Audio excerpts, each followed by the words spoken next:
Channapatna by ಎಲೆಕ್ಷನ್ನ ಒಂದು cricket ವರದಿ ಥರ ನೋಡೋದಾದರೆ, ಚನ್ನಪಟ್ಟಣದಲ್ಲಿ ಎಲೆಕ್ಷನ್ ಮಾಡಬೇಕು ಅಂತ ಎಲೆಕ್ಷನ್ ಕಮಿಷನ್ ಅವರು ಅನೌನ್ಸ್ ಮಾಡ್ತಾರೆ. ಯಾಕೆ ಅಂದರೆ ಅಲ್ಲಿ ಕುಮಾರಸ್ವಾಮಿಯವರು ಎಮ್.ಎಲ್.ಎ ಆಗಿದ್ದವರು MP ಎಲೆಕ್ಷನ್ ನಿಂತು ಗೆದ್ದಿರ್ತಾರೆ. ಅಲ್ಲಿ ಒಂದು ಖಾಲಿ ಸ್ಥಾನ ಇರುತ್ತೆ.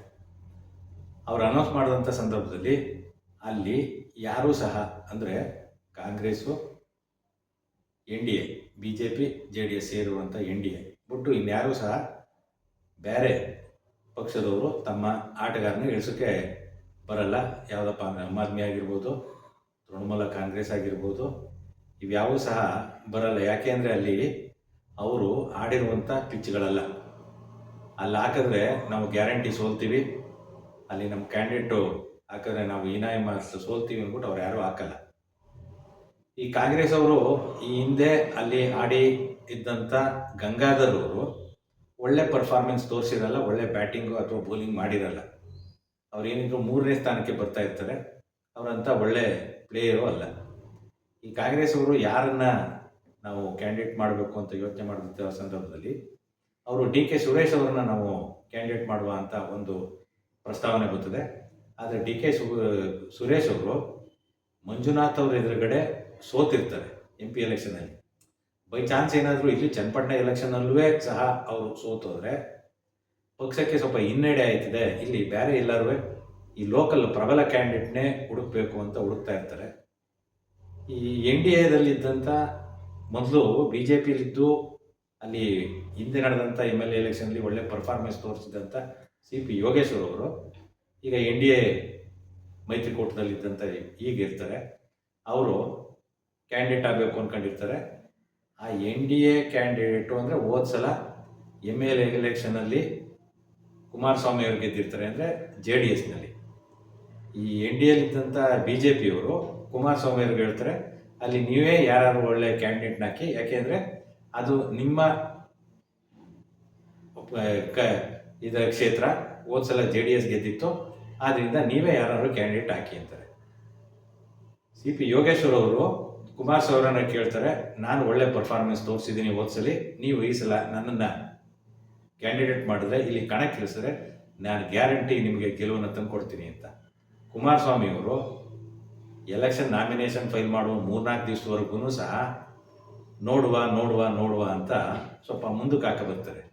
ಆಗ ಯೋಗೇಶ್ವರ್ಗೆ ಏನು ಅನಿಸುತ್ತೆ ಅಂದರೆ, ಇಲ್ಲಿ ಕುಮಾರಸ್ವಾಮಿ ಅವರು ನನ್ನನ್ನು ಆಟಗಾರನಾಗಿ ಇಳಿಸಲ್ಲ, ಅವ್ರ ಮನಸ್ಸಲ್ಲಿ ಬೇರೆ ಯಾರನ್ನೋ ಆಟಗಾರನಾಗಿ ಇಳಿಸ್ಬೇಕು ಅಂತ ಐತೆ. ಆದ್ದರಿಂದ ನನಗೆ ಇಲ್ಲಿ ಆಟ ಆಡುವಂಥ ಚಾನ್ಸಸ್ಸು ಕೊಡೋದು ಕಾಣೆ ಅಂತ ಅನಿಸುತ್ತೆ. ಇಲ್ಲಿ ಕಾಂಗ್ರೆಸ್ಸಲ್ಲಿ ಏನಾಯ್ತದೆ ಅಂದರೆ, ಗಂಗಾಧರ್ ಅವರು ಹೋದ ಸಲ ಅಂಥ ಪರ್ಫಾರ್ಮೆನ್ಸ್ ತೋರಿಸಿರಲ್ಲ. ನಾವು NDA ಎದುರುಗಡೆ, ಮೈತ್ರಿಕೂಟದ ಎದುರುಗಡೆ ಗೆಲ್ಲಬೇಕು ಅಂದರೆ ಒಳ್ಳೆ ಕ್ಯಾಂಡಿಡೇಟ್ನೇ ಹಾಕಬೇಕು ಅಂತ ಇರ್ತಾರೆ. ಇಲ್ಲಿ CP ಯೋಗೇಶ್ವರ್ ಅವ್ರಿಗೆ ಟಿಕೆಟ್ ಸಿಗುತ್ತೋ ಇಲ್ವೋ ಅನ್ನೋ ಅನಿಶ್ಚಿತತೆ.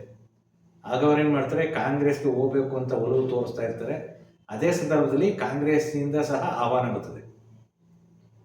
ಈ ಆಹ್ವಾನ ಬರೋಕ್ಕೆ 2-3 ದಿವಸ ಹಿಂದಿನವರೆಗೂ ಸಹ ಕಾಂಗ್ರೆಸ್ನವರು CP ಯೋಗೇಶ್ವರ್ ಅವ್ರನ್ನ ಇವನು ಮೆಗಾ ಸಿಟಿ ಕಳ್ಳ, ಬಿಳದಿರಿ ಲೇಔಟ್ ಮಾಡ್ತೀನಿ ಅಂದ್ಬಿಟ್ಟು ಸಾವಿರಾರು ಜನಕ್ಕೆ ಲಕ್ಷಾಂತರ ರೂಪಾಯಿ, ಕೋಟ್ಯಾಂತರ ರೂಪಾಯಿ ವಂಚಿಸಿದ್ದಾನೆ ಅಂತ ಎಲ್ಲ ಕಡೆ ಹೇಳ್ಕ ಬರ್ತಾ ಇದ್ದವರು ಒಳ್ಳೆ ಆಟಗಾರರಾದ್ರಿಂದ ಅವ್ರನ್ನ ಕಾಂಗ್ರೆಸ್ಗೆ ಆಹ್ವಾನಿಸ್ತಾರೆ. CP ಯೋಗೇಶ್ವರ್ ಅವರು NDAದಲ್ಲಿ ನನಗೆ ಟಿಕೆಟ್ ಸಿಗೋಕ್ಕಿಲ್ಲ ಅನ್ನೋ ಅನುಮಾನದಿಂದ ಹೋಗಿ ಕಾಂಗ್ರೆಸ್ ಸೇರ್ಕೊತಾರೆ. ನಿಮಗೆ ನೆನಪಿರಲಿ, ಮಂಜುನಾಥ್ ಅವರ ಗೆಲುವಿನಲ್ಲಿ, ಅಂದರೆ DK ಸುರೇಶ್ ಅವರ ಸೋಲಿಸೋದ್ರಲ್ಲಿ ಮಹತ್ತರ ಪಾತ್ರವನ್ನು CP ಯೋಗೇಶ್ವರರು ವಹಿಸಿರ್ತಾರೆ. ಈ ಎಲ್ಲ ಕಹಿ ಘಟನೆಯನ್ನೂ ಸಹ ಮರೆತುಕೊಂಡು ಕಾಂಗ್ರೆಸ್ನವರು ಈ CP ಯೋಗೇಶ್ವರನ್ನ ಆಹ್ವಾನಿಸ್ತಾರೆ. ಯಾಕೆ ಅಂದರೆ ಅವರು ಚನ್ನಪಟ್ಟಣದಲ್ಲಿ ಒಳ್ಳೆ ಆಟಗಾರ ಅಂತ. ಇವರು ಕಾಂಗ್ರೆಸ್ ಸೇರ್ಕೊತಿದ್ದಂಗೆ NDAದಲ್ಲಿ ಭಯ ಶುರು ಆಯ್ತದೆ. ಕಾಂಗ್ರೆಸ್ಸು ಅವ್ರು ಸೇರ್ಕೊಂಡ್ರು, ಇಲ್ಲಿ ಅವರು ಲೋಕಲ್ ಕ್ಯಾಂಡಿಡೇಟು, ಪ್ರಬಲವಾದ ಕ್ಯಾಂಡಿಡೇಟು, ನಮಗೆ ಇಲ್ಲಿ ಪ್ರಬಲವಾದ ಕ್ಯಾಂಡಿಡೇಟ್ ಹಾಕಲಿಲ್ಲ ಅಂದರೆ ನಾವು ಗೆಲ್ಲೋದು ಅಷ್ಟು ಸುಲಭ ಅಲ್ಲ ಅಂತ. ಹಾಗೇನು ಮಾಡ್ತಾರೆ, ಕುಮಾರಸ್ವಾಮಿಯವರು ತಮ್ಮ ವರಿಷ್ಠರಾದ ದೇವೇಗೌಡರನ್ನ ಕೇಳ್ತಾರೆ. ದೇವೇಗೌಡರು ಅಳದು ಸುರಿದು ನಿಖಿಲ್ ಕುಮಾರಸ್ವಾಮಿ ಅವ್ರನ್ನೇ ಕ್ಯಾಂಡಿಡೇಟ್ ಮಾಡಿ ಕೇಳ್ತಾರೆ. ಆದರೆ ಕುಮಾರಸ್ವಾಮಿ ಅವರಿಗೆ ಸ್ವಲ್ಪ ಭಯ ಇರ್ತದೆ. ಯಾಕೆ ಅಂದರೆ ನಿಖಿಲ್ ಕುಮಾರಸ್ವಾಮಿ ಮಂಡ್ಯ ಮ್ಯಾಚ್ನಲ್ಲಿ ಸುಮಲತಾ ವಿರುದ್ಧ ಹೀನಾಯ ಸೋಲ್ಕೊಂಡಿರ್ತಾರೆ. ಲಕ್ಷಾಂತರ ರನ್ಗಳ ಅಂತರದಿಂದ ನಿಖಿಲ್ ಕುಮಾರಸ್ವಾಮಿ ಅವರು ಸೋತಿರ್ತಾರೆ. ಅಲ್ಲೂ ಸಹ ಅವರಿಗೆ ಅವರದೇ ಪಕ್ಷ ಅಂದರೆ ಆಗ ಇದ್ದಂಥ ಕಾಂಗ್ರೆಸ್ ಜೊತೆಯಾಗಿದ್ದಂಥ ಕಾಂಗ್ರೆಸ್ಸು ಒಳೆ ಇಟ್ಕೊಟ್ಟಿರ್ತದೆ. ಇದ್ರ ಜೊತೆಗೆ ಇದಾದ ನಂತರ ಅವರು ರಾಮನಗರದಲ್ಲಿ MLA ಎಲೆಕ್ಷನ್ ನಿಂತ್ಕೊಳ್ತಾರೆ. MLA ಎಲೆಕ್ಷನ್ಲಿ ಇಕ್ಬಾಲ್ ಹುಸೇನ್ ಎದುರುಗಡೆ ಅಂತರ ಕಡಿಮೆ ಆಯ್ತದೆ, ಸೋಲ್ತಾರೆ. ಅಲ್ಲೂ ಸಹ ಏನಾಯ್ತದೆ ಅಂದರೆ JDS ಪಕ್ಷದ ಆಟಗಾರರು ಇಕ್ಬಾಲ್ ಹುಸೇನ್ ಹೊಡೆದಂಥ ಬಾಲ್ನ ಹಿಡಿಯೋದೇ ಆಗಲಿ ಅಥವಾ ತಡೆದು ರನ್ಔಟ್ ಮಾಡೋದೇ ಆಗಲಿ ಈ ಥರದ್ದು ಮಾಡಲ್ಲ. ಯಾಕೆ ಅಂದರೆ ಅವರಿಗೆ ಇಕ್ಬಾಲ್ ಹುಸೇನ್ ಅವರು ಆಮಿಷ ಹೊಡ್ಬಿಟ್ಟಿರ್ತಾರೆ, ನೀವು ಈ ಥರದ್ದು ಮಾಡಬೇಡಿ, ನಾವು ನಿಮ್ಮನ್ನು ಚೆನ್ನಾಗಿ ನೋಡ್ಕೋತೀವಿ ಅಂತ. ಹಾಗಾಗಿ ನಿಖಿಲ್ ಕುಮಾರಸ್ವಾಮಿಯವರು ಅಲ್ಲೂ ಸಹ ಸೋಲು ಅನುಭವಿಸ್ತಾರೆ. ಆದರೆ ಸೋಲಿನ ಅಂತರ ಕಡಿಮೆ ಇರುತ್ತೆ.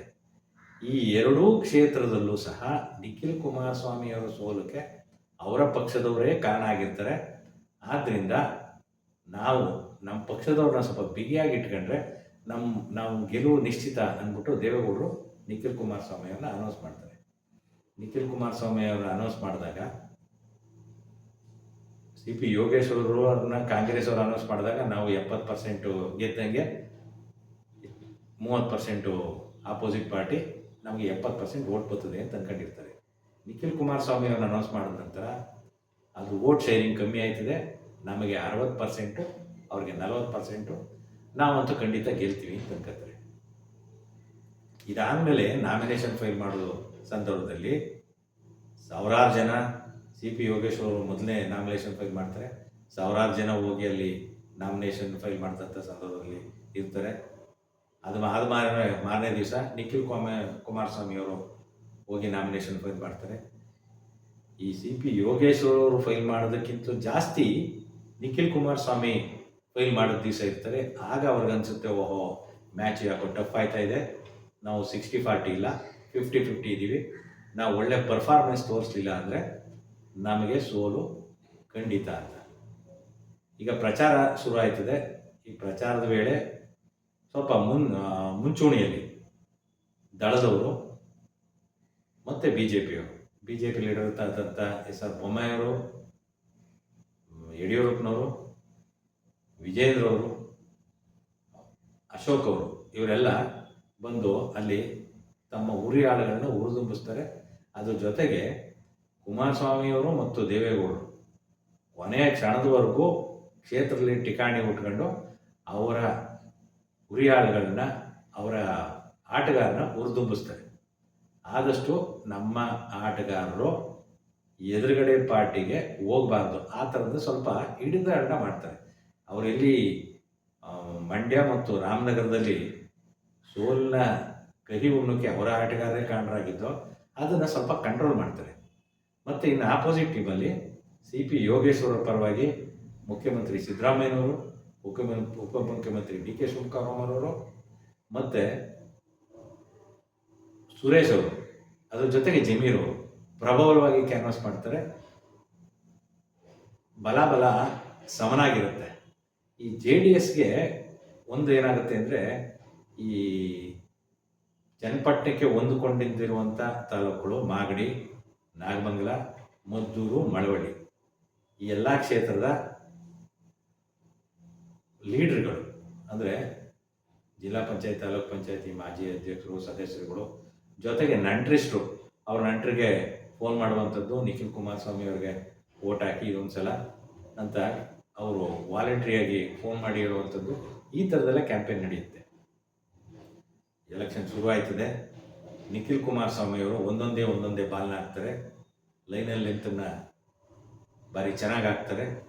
ಇದನ್ನು CP ಯೋಗೇಶ್ವರ್ ಅವರು ಆಟವನ್ನು ಸೇಫ್ಟಿಯಾಗಿ ಆಡ್ತಾರೆ. ಕೆಲವು ಕಡೆ ಏನಾಯ್ತದೆ ಅಂದರೆ, ಒಂದು 2-3 ಬಾಲ್ ಹಾಕುವಷ್ಟರಲ್ಲೇ, ಓವರ್ ಕಂಪ್ಲೀಟ್ ಆಗೋಕ್ಕೂ ಮುಂಚೆ ಒಂದು 2-3 ಬಾಲ್ ಹಾಕುವಷ್ಟರಲ್ಲೇ ಬ್ಯಾಟ್ಸ್ಮನ್ನು ಅವರ ಬಾಲ್ನ ಬೌಂಡ್ರಿ ಕಟ್ಟಿ ನಂದೇ ಗೆಲುವು ಅಂತ ತೋರಿಸ್ಕೊಂಡಿರ್ತಾನೆ. ಅಥವಾ ಬೌಲರು ಆಟಗಾರನ ಆಡೋಕ್ಕಾಗದೇ ಇರೋಷ್ಟು ತಿನ್ಕಾಡುವಷ್ಟು ಒಳ್ಳೆ ಲೈನ್ ಲೆಂತ್ ಆಗ್ತಾ ಇರ್ತಾರೆ. ಒಂದು 3-4 ಬಾಲ್ ಹಾಕುವಷ್ಟೊತ್ತಿಗೆ ಮ್ಯಾಚ್ ಏನು ಅಂತ ಗೊತ್ತಾಯ್ತದೆ. ಆದರೆ ಇಲ್ಲಿ ಆ ಥರ ಆಗಲ್ಲ. ಇಬ್ಬರೂ ಸಹ ಬೌಲರೇ ಆಗಲಿ ಬ್ಯಾಟ್ಸ್ಮನ್ನೇ ಆಗಲಿ ಬಲಾಬಲದಿಂದ ಆಟ ಆಡ್ತಾರೆ. ಈಗ ಯಾವ ಪೊಸಿಷನ್ಗೆ ಬಂದಿದೆ ಅಂದರೆ ನಿಖಿಲ್ ಕುಮಾರಸ್ವಾಮಿ ಅವರು ತಮ್ಮ ಕೊನೆಯ ಎಸೆತವನ್ನು ಎಸೆದಿದ್ದಾರೆ. ನವೆಂಬರ್ 13ನೇ ತಾರೀಕು ಕೊನೆಯ ಎಸೆತವನ್ನು ಎಸೆದಿದ್ದಾರೆ. ಅದಕ್ಕೆ ಸಿ ಪಿ ಯೋಗೇಶ್ವರ್ ಅವರು ಬಲವಾಗಿ ಬ್ಯಾಟನ್ನು ಬೀಸಿದ್ದಾರೆ. ಆ ಬ್ಯಾಟು ಸಹ ಬಾಲ್ಗೆ ಟಚ್ ಆಗಿದೆ. ಬಾಲು ಈಗ ಆಕಾಶದಲ್ಲಿದೆ. ಅದು ಬೌಂಡ್ರಿ ಲೈನಿಂದ ಆಚೆ ಹೋಗಿ ಅಥವಾ 6 ಆಗುತ್ತೋ 4 ಆಗುತ್ತೋ, ಯೋಗೇಶ್ವರ್ ಅವರು ಅಟ್ಲೀಸ್ಟ್ 1-2 ರನ್ ತಗೊಂಡು ನಮ್ಮ ಪಕ್ಷವನ್ನು ಗೆಲ್ಲಿಸ್ತಾರೋ, ಅಥವಾ ಈ ಫೀಲ್ಡ್ ಕಾಯ್ತಾ ಇರುವಂಥ ನಿಖಿಲ್ ಕುಮಾರಸ್ವಾಮಿ ಕಡೆಯವರು ಆ ಬಾಲನ್ನು ಕ್ಯಾಚ್ ಹಿಡಿದು ಅಥವಾ ರನ್ಔಟ್ ಮಾಡ್ತಾರೋ, ಇದು ನವೆಂಬರ್ 23ನೇ ತಾರೀಕು ಎಲ್ಲ ಟಿ ವಿ ಮಾಧ್ಯಮಗಳಲ್ಲೂ ಬರುತ್ತೆ. ನೀವು ದಯಮಾಡಿ ನವೆಂಬರ್ 23ನೇ ತಾರೀಕು ಈ ಕೊನೆಯ ಬಾಲ್ನ ದೃಶ್ಯಾವಳಿಗಳನ್ನು ಟಿ ವಿ ಮಾಧ್ಯಮದಲ್ಲಿ ನೋಡಿ ಕಣ್ತುಂಬಬೇಕಾಗಿ ವಿನಂತಿ. ಈ ನನ್ನ ವಿಶ್ಲೇಷಣೆ, ಕ್ರಿಕೆಟ್ ಥರದ ವಿಶ್ಲೇಷಣೆ ಹೇಗಿತ್ತು ಅದನ್ನು ನಿಮ್ಮ ಕಮೆಂಟ್ ಮುಖಾಂತರ ತಿಳಿಸಿ. ನಮಸ್ಕಾರ.